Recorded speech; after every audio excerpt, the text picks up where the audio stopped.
Good Friday morning, guys. My name is Jerry Miller, and thank you kindly for joining us here on the I Love CVille Network on one of our favorite talk shows, Real Talk with Keith Smith. This show is a spotlight on the real estate community in the Central Virginia region. It's a 300,000 person market, roughly, and we have a lot of trials and tribulations as it applies to housing. And today's show will kind of unpack some of those solutions and some of those elements that we may need to focus a little more upon. Judah Wickower, the man behind the camera, the director and producer.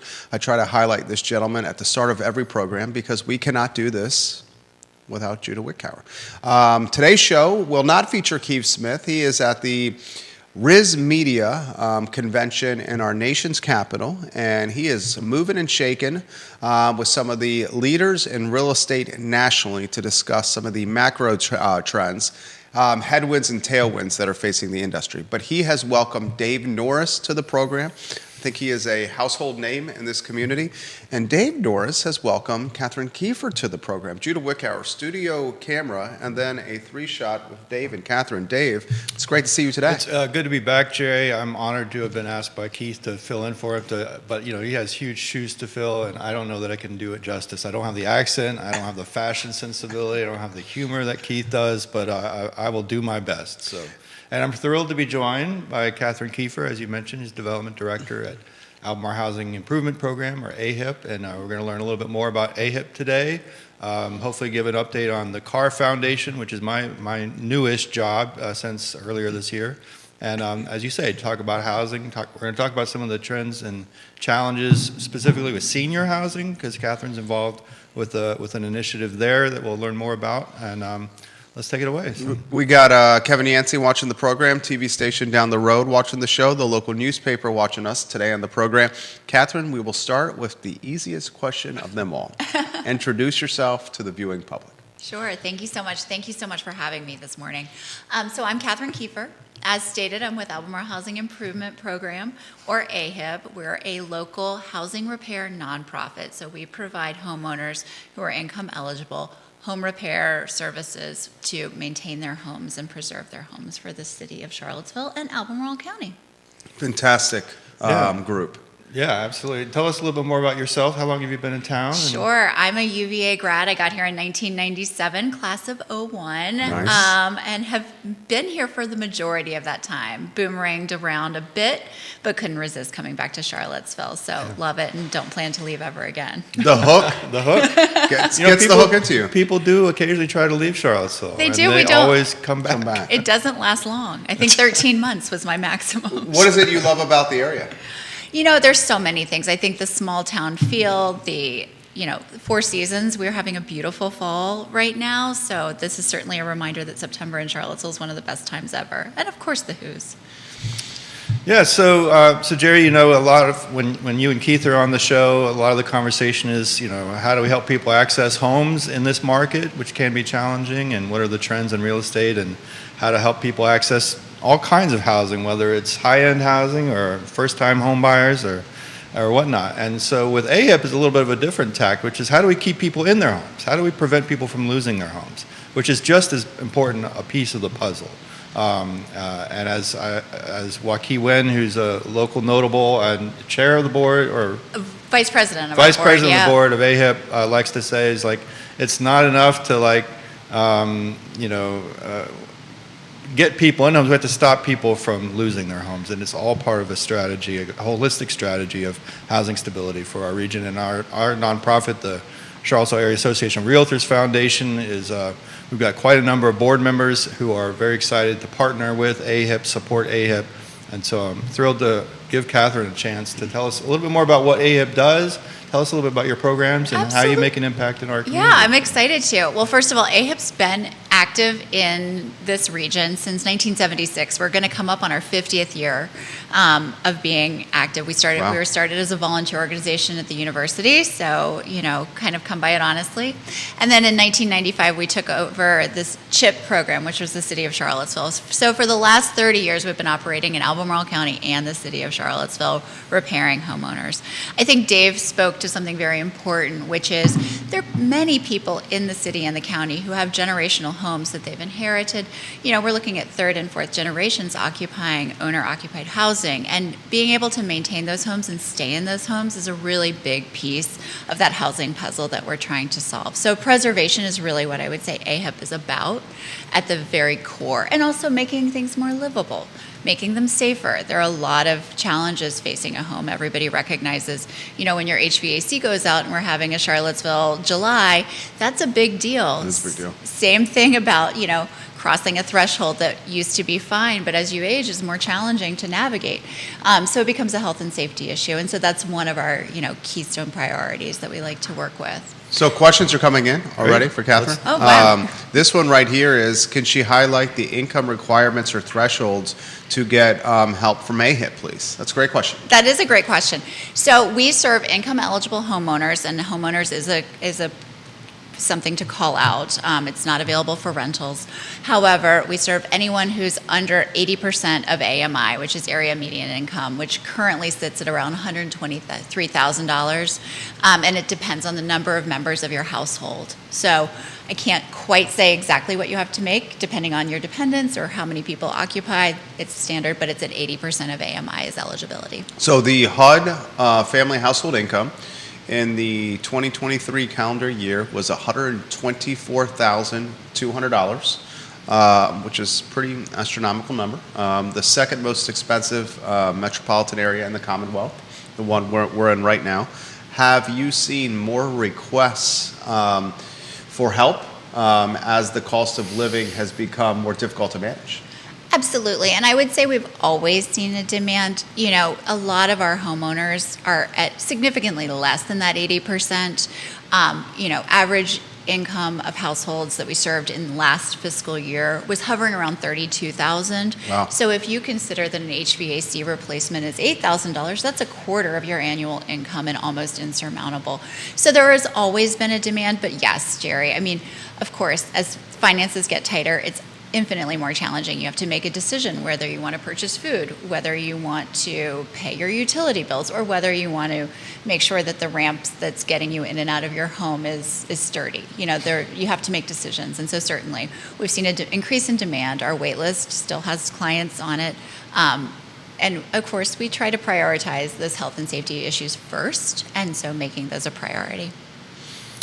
Can you give us some sense? I see you have some numbers here. Some sense of your impact, how many people you're serving, Sure. That sort of thing. I'd be delighted to. So I'm going to use last fiscal year, which is, and our fiscal is July to end of June. So in the last fiscal year, we served 108 households in the city and county. And those repairs ranged from anything from a small electrical panel replacement to a full-scale rehabilitation, roofing, structural repair, things of that nature. So in those 108 households, we had more than 180 repairs, rehabilitations, and energy efficient upgrades. So serving, I think that's an incredible number. That's an incredible number. And if you consider, over the last 5 years, we're looking at almost 1,000 repairs that otherwise homeowners would have had to forego for financial reasons. So more questions for Kathryn. How about good. this? How does the community get involved with AHIP from a fundraising, volunteering, or other standpoints? That's a fantastic question. And of course, as Director of Development, Right up your fundraising alley. is right in my alley. We can't do this important work without the support of the city, the county, a number of private fundraisers, grant makers. And so obviously, what the work that we do in any home repair is expensive. There are costs associated with it. So we always welcome donations. I'm happy to engage anybody personally, or you can learn more on our website at ahipva.org. Similarly, the gift of time is so important, and right now we're really looking for advocacy and raising awareness. I think one of the reasons you're probably seeing so many questions is AHIP's a great organization that's been operating in our community for more than almost 50 years. But a lot of people don't quite understand what we do or how we do it. So with that, we're looking for people to learn more about us and share more about us. Stephanie Wells Rhodes watching the program. We do a lot of work with AHIP here at American Pest, and we are honored to partner with them. Love working with Lee, George, and is it Lori? Uh-huh. Stephanie, we appreciate that comment. formerly of the Intrastate Pest Control family, now of the Intrastate Service Company family, and of course of American Pest. Stephanie, we love when you watch the show. Neil Williamson giving you both some props right now. Questions are coming in for Dave, and we can table these for now on the Cavalier Crossing recent purchase that made the news, to get your take on that. Yeah. I got a question for Kathryn. 50 years is a milestone. It is. Anything cooking for the 50-year We are anniversary? absolutely cooking. Thank goodness we have another 2.5 years before that is there, but we will be celebrating in a big way. I think that the impact that we'll see over those 50 years and what we're planning to do moving forward for the next 50 is very exciting. Another question's in the feed here. Does AHIP focus on one or two jurisdictions, or is it in the region across the board? It is not regional, so it's a great service, and I regret that it isn't available to multiple counties and other municipalities, but we only serve the city of Charlottesville and Albemarle County at this time. Richard Fox giving Dave Norris some props right now. I love me some Richard Fox. Richard Fox, same. We love when you watch the show. I think these are the type of groups, Dave, that make the community so fantastic to live within. I agree. We have a vibrant nonprofit sector here. We've talked on the show before about some of the other nonprofits that our foundation is looking to partner with and support, but that the community needs to stand up and support. So organizations like Habitat for Humanity and Piedmont Housing Alliance, obviously AHIP is a big one. There's so many people out here who are doing good work to try to help the people. I say this all the time on the show. It's the people that do the hard work of making this city function, making this community, this region function, help them be able to stay here and live here. I saw a great T-shirt recently which said, "It's not paradise if the locals can't afford it," and if the locals can't afford to live here. So we're trying to help the locals afford to live here and stay here and keep their homes. One of the aspects of your work that I've always been touched by, and I actually had the opportunity when I was mayor to volunteer with a service project that has to do with installing ramps, emergency access ramps or wheelchair ramps. Yep. Can you talk a little bit more about that? Because I know that's huge for older residents or people with disabilities. It is. It's life-changing. If you consider the barrier of getting in and out of your own home and, making that 4 stairs almost insurmountable, literally, that's a real big deal. And so you're right, the ramp installation is huge. And I've actually volunteered since I've joined AHIP. It's one of my favorite volunteer projects that I sort of pop in on and developed a little bit of an aptitude for. But so not just fundraising and development directing, you're swinging hammers, Kathryn. I am, yeah. Nice. The ratchet driver for sure. Very nice. So the ramps are incredible, and what it affords people who otherwise would not be able to. A ramp installation, again, to talk a little bit of numbers, depending on the complexity, can be $4,000 to $5,000. Going back to what our, annual income is for many of our homeowners, that's a big piece. So we're happy to do that. We do them temporarily. So we, for somebody who has surgery or somebody who can't access their home for a temporary, we can install it briefly and then come take it away and install it somewhere else. We also give seniors the accessibility to be able to get their groceries in and out of their home. Navigate, take their dogs out for a walk. I recently was at a project where we built a deck and a ramp for someone who was homebound, but who really enjoyed being able to be in her garden, to be able to leave her home and sit on a flat deck and safe surface and be able to get there was really, really pretty powerful things when you consider what we're allowed to, what you and I take for granted. How's the support been from, say, Albemarle County and the city of Charlottesville for AHIP? We're very grateful for both municipalities to support us. The county's been tremendous. We actually have a new program with them this past fiscal year where we're connecting septic to sewer lines in the county. So that's been a really impressive. I have numbers, but I can't remember off the top of my head. But making sure that's an environmental piece as well, which is something we've really been proud to partner with. So again, that's in the county, and then the city, funds us through program or project support. Is there an opportunity to potentially partner with other nonprofits in the area? We do. Dave spoke to it. There's an amazing continuum of housing nonprofits and other nonprofits as well to serve the, income eligible in the city of Charlottesville and Albemarle County. So we do. We have wonderful partners. We work with LEAP on energy efficiency upgrades primarily. And then, when Habitat or Building Goodness or PHA, all of us are important in maintaining homes, building new homes, affordable rentals, et cetera. So we have a really nice collaboration where we try to recognize what each is doing and lift all of us up. I think a perfect segue to the Carr Foundation. Sure. Yeah, I'm really excited. I've been on the show a couple times kind of talking a little bit about the foundation, kind of laying the groundwork for the foundation. I started as their first executive director in February, March, just a few months ago, and actually Kathryn was one of the first people I got connected with talking about the foundation. We're very excited. This is basically an effort by the real estate community writ large and their partners to get involved in this affordable housing challenge. Realtors see it every day. They live it. They see it every day. And so they wanted to be part of the solution. And so they've created this foundation. And, it started actually a number of years ago with a workforce housing fund to help teachers, police officers, kind of working class people, again, who are serving our community every day but can't afford to live here, increasingly can't afford to live here. So they started a workforce housing fund to help folks become first-time home buyers here in the community that they serve, public servants. And that sort of rolled over into this new initiative called the Carr Foundation. We're focusing on 4 sort of programmatic areas. One is grant writing and investing in innovative and effective, not grant writing, grant making, innovative and effective affordable housing solutions. And so we'll actually, in the very near future, we'll be issuing our very first grant from the Carr Foundation. We'll be excited to announce that here very soon. Secondly, education, like raising awareness of affordable housing needs and challenges and resources and opportunities. So we've got a really cool collaboration going on right now with Charlottesville Tomorrow. Not only are we a sponsor of Charlottesville Tomorrow, we love their work. I know you talked about Cavalier Crossing. Maybe get into that's one of the kinds of stories that they've been just zeroing in on like nobody else. They've been doing great yeoman's work. But we've got a great partnership with them to develop a really comprehensive, user-friendly, accessible online housing resource guide. So anybody that wants information on how to access housing resources, how to refer people to housing resources, can go to this one page. We've been spending months now surveying all the housing providers and doing lots of work. We've got a great research fellow named Mike Parisi, who has been just wonderful and working with Aaron and the team over at Charlottesville Tomorrow. So that'll be unveiled early this fall.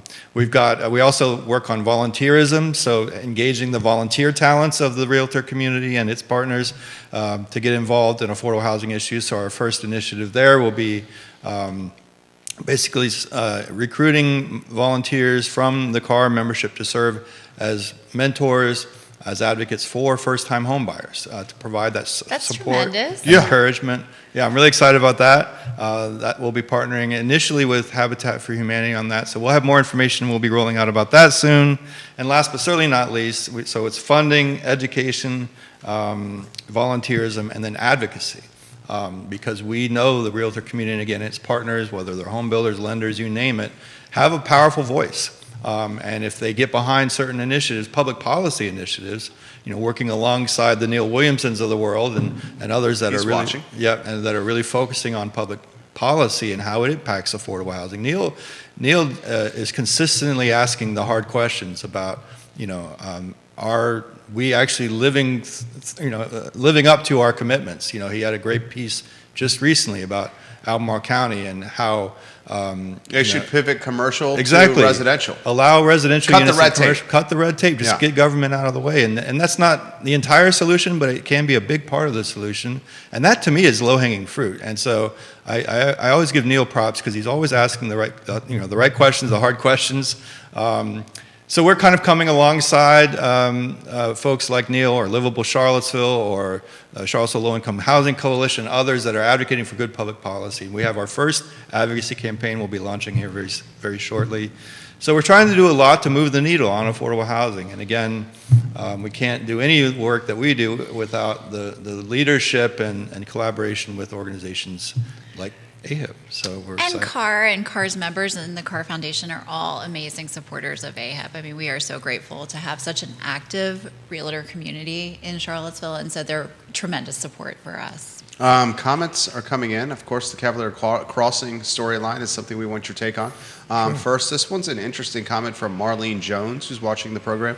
She said it would be nice if some organizations can help provide us homeowners with information on the record keeping needed to claim federal tax credits for energy improvements done in a DIY fashion. So we appreciate the comment. I mentioned it on air. You can always put comments in the feed, and we'll relay them live on air. This, the Cavalier Crossing storyline, at about $560 per room on average. The apartments rented for right over the city limits in Albemarle County in the Fry Springs neighborhood. It's a Northern Virginia real estate behemoth that has made the purchase and is now going to upscale housing and displacing quite a few people. A $20.5 million deal done in May. Just go open-ended for you. What do you make of this? Again, this goes back to the conversation we had earlier. It's not enough to build new housing or to get people into housing. It's how do we prevent people from losing the housing they're already in, And that's a huge part of the problem, a huge part of the challenge.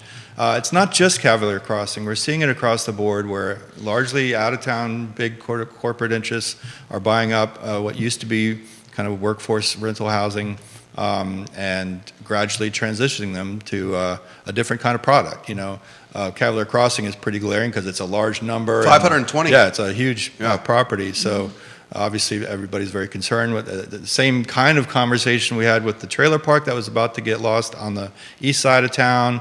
Carlton, but 61 units. I believe, 61 yeah. units. But thank God we had leaders like Dan Rosenswag and Sunshine Mathon who stepped up, and the residents themselves and legal aid in the city just jumped into it, and within a matter of 30 days, really saved those homes. I mean, it's going to take a while to actually implement that effort, but they got a commitment from the city of a significant amount of cash from the city's housing trust fund, and to be able to purchase the property and avoid having to evict 60 families. That's, again, we want to be able to keep people in their homes.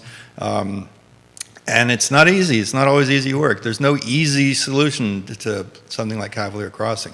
The city's not going to come up with $20 million to buy Cavalier. It's not even in the city, but the county, local authorities. So, but it just brings to mind that we can't rest on our laurels. We have to constantly make a priority of building housing, keeping people in housing, getting people access to information and resources about housing.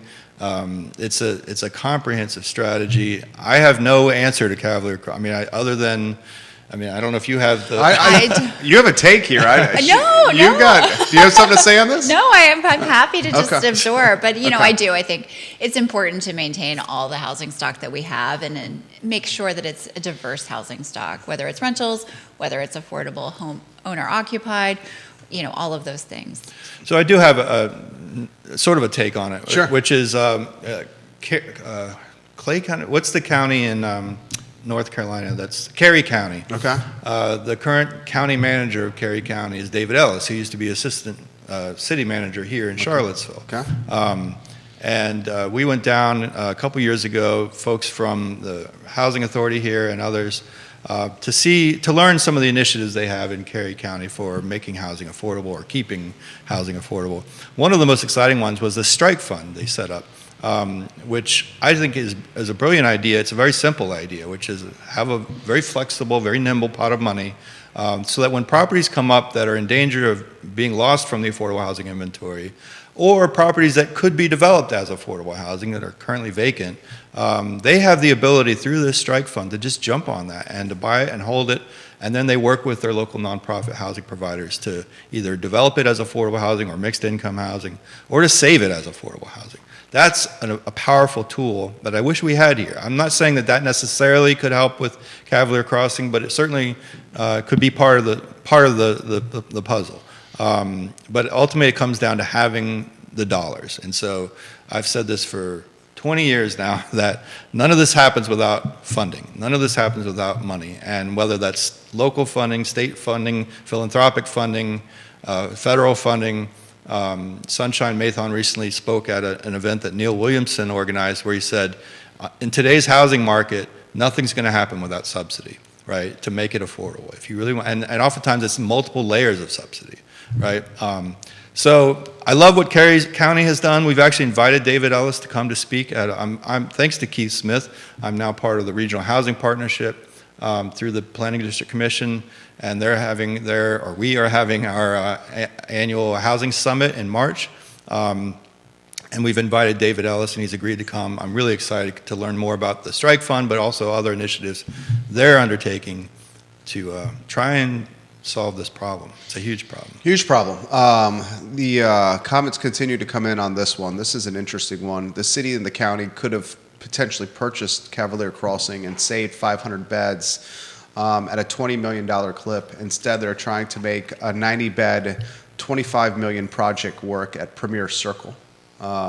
So that's being put out into the ether, if you may, of conversation. It's challenging because I want to see as diverse a community as possible, certainly for our boys as they're raised in this community. We don't want a homogenous community. We want one that's diverse of thought and look and feel. I think I've been here 24 years. You guys have been here longer than me. It seems the community is getting more homogenous and less diverse, which is unfortunate. And housing is a big piece of that. But how do we stay ahead of this invisible hand that we call capitalism, where there's so much money is coming into the market? Maybe it's obviously the influence of UVA in large part. You got new schools like data science, the Paul Manning Biotech School, Amazon's doing $11 billion in Louisa County, Northrop Grumman $300 million in Waynesboro. The HUD family household income continues to climb. How do we stay ahead of that? Yeah, I mean, I'll throw it to you in a second. That's not an easy question right now. I mean, but it's not an easy question, but again, it goes back to we have to be intentional. We have to get out in front of it to the best we can. I've been preaching this for 20 years. You have. That this is not something the market's going to do on its own. And you have to bring together the nonprofit sector, the public sector, and the for-profit sector and others, philanthropy, churches, you name it. This has to be a comprehensive solution. And because it's not going to happen on its own. The cities where they have naturally occurring affordable housing are the ones that are not seeing investment, right? And so you see old industrial cities where there have been capital flight, and there's a lot of affordable homes there, but it's not for a good reason. Well, the cities that have natural occurring affordable housing, as you pointed out, are the cities that are often facing economic hardship. That's my point, yeah. And so it's a good problem to have. We like the fact that there are people investing and creating jobs here and creating economic opportunity here, but people are being left behind. People are being left out. People are making incredibly difficult choices. Kathryn mentioned earlier about, do you put a new roof on your house or do you feed your kids? You know, like that's literally the kind of everyday life choices that working people are having to, and people with disabilities and elderly people and others are having to face every day in this community. And local officials need to make housing a higher priority, whether that's sometimes, as Neil says, just getting out of the way, whether it's building new housing to increase supply, which helps with pricing,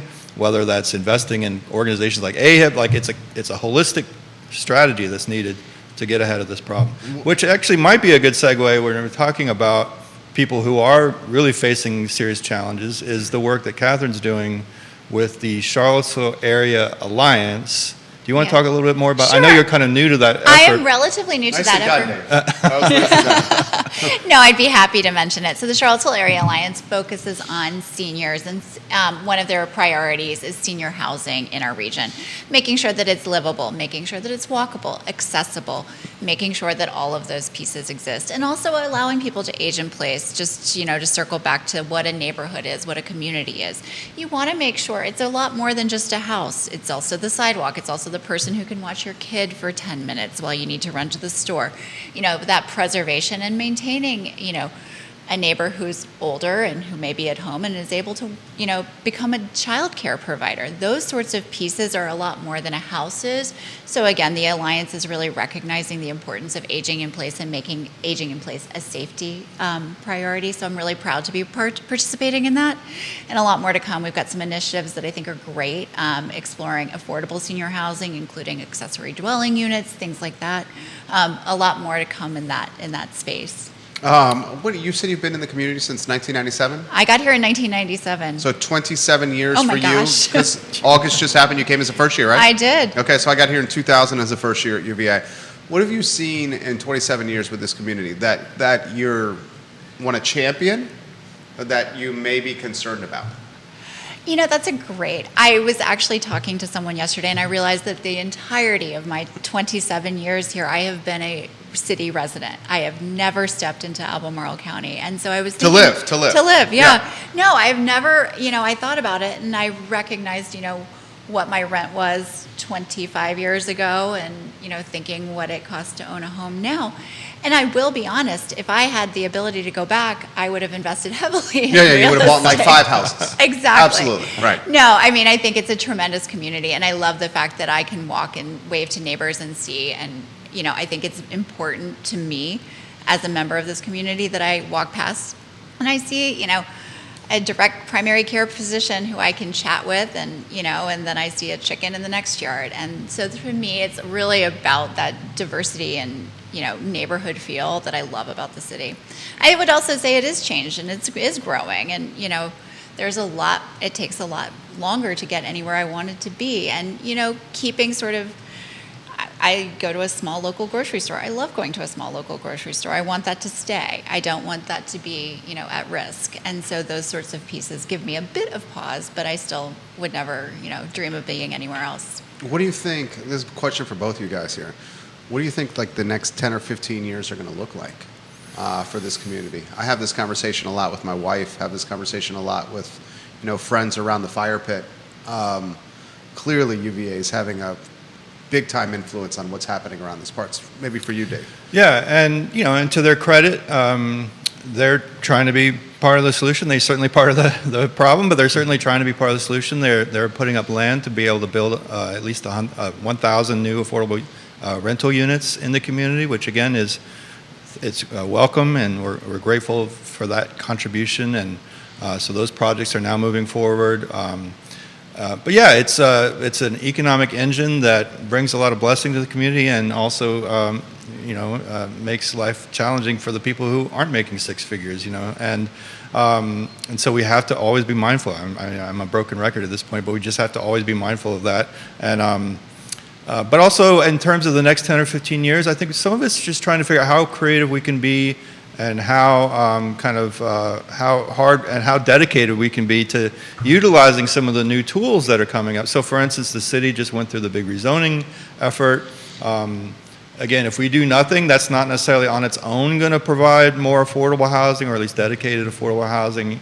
But there are some tools in there that could potentially result in new affordable housing. So Kathryn and I have talked recently about, are there opportunities, you mentioned accessory dwelling units, are there opportunities with this new zoning regime to allow longtime homeowners who are struggling to stay in this city, in this community, to be able to build an accessory dwelling unit to generate some more income for them, and in the process create an affordable housing unit.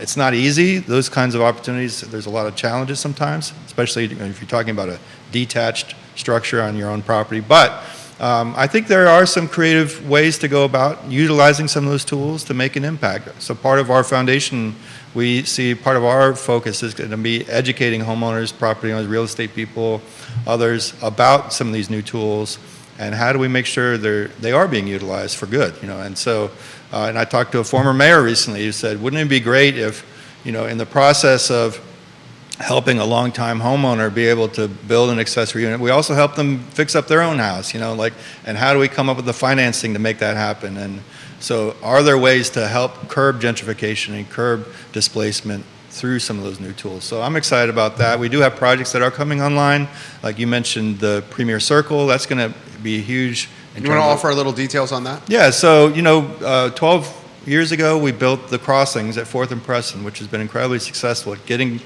people off the streets and into permanent housing and keeping them. It has a very high success rate of keeping people in stable housing who otherwise had been chronically homeless. We need more of those units. It's been 12 years. We should have kept up the pace in building more of those, and we're finally coming around to building a second crossings, which will be up on Premier Circles, currently an old hotel on the property that's going to be knocked down and rebuilt as permanent supportive housing for the chronically homeless. It's going to make a huge impact on our community, and I commend Piedmont Housing Alliance and the Community Foundation and the city and the county and others for stepping up to make that project happen. We've got other, Habitat obviously down Southwood. Southwood, yeah. The Housing Authority is undergoing a $300 plus million redevelopment initiative right now. Now has headquarters of the downtown mall. Well, let's not get into that. But Never thought I would see that. but in terms of like housing people, their first 2 projects have now come online. Crescent Halls, major renovation. That building was in terrible shape, and the residents said, we want better housing, we deserve better housing, and they took the lead on redesigning their own neighborhood, their own community. Same at South First Street. Now they're working with residents at 6th Street, West Haven, and envisioning a better future for themselves and their kids and their families. So that's exciting stuff. So there are a few communities in this country who can honestly say there's as much innovative, like cutting edge, affordable housing work happening, and I include AHIP in that. And but as we've been saying, is it enough? Like the market is so hot, is it enough? And I know Keith had given us some numbers. I think we're running out of time, but just in terms of what's happening with 8 the months market, of the year, yeah, it's insane what's happening here. yeah. Yeah. And so we've got to just keep lifting up these partners like AHIP, PHA, Virginia Supportive Housing, Habitat, all the groups that are trying to get out ahead of this. Any thoughts on any of this, Kathryn? I mean, I will say, just listening to Dave speak and here, being part of the conversation sort of day in, day out, I am optimistic. I think the next 10 to 15 years, we do have some tools in our tool belt that we can utilize. And so I'm very hopeful. The questions come on. I get this question. We do a lot of content here at our studio, and it's come on for you guys. And clearly, Dave is a stakeholder and Kathryn is a stakeholder. Folks asking, multiple people asking about the houseless population. Mm-hmm.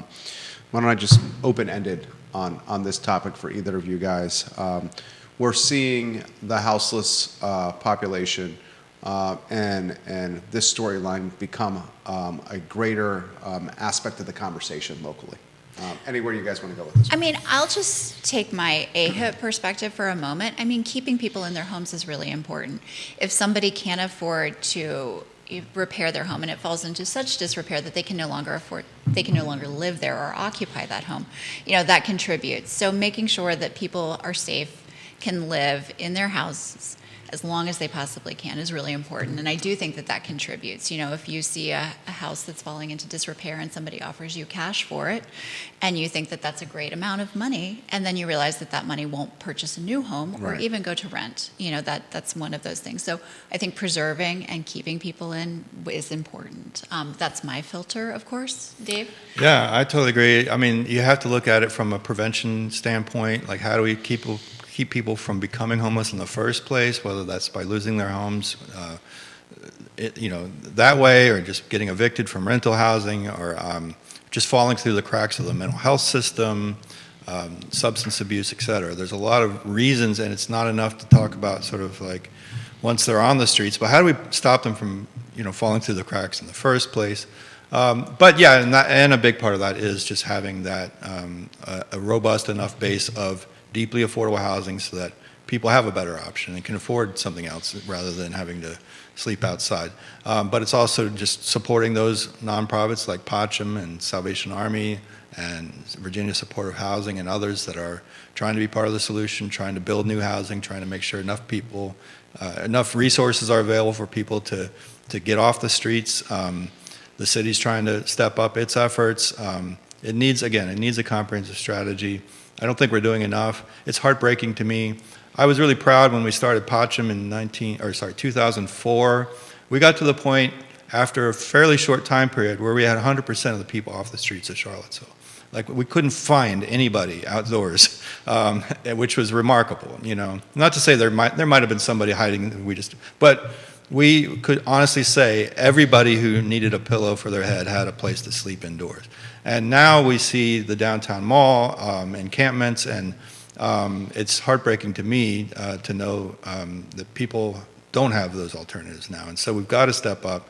And I don't have, the magic solution, but you got to bring those partners together. The mental health issue is huge. Our mental health system in this state is decrepit.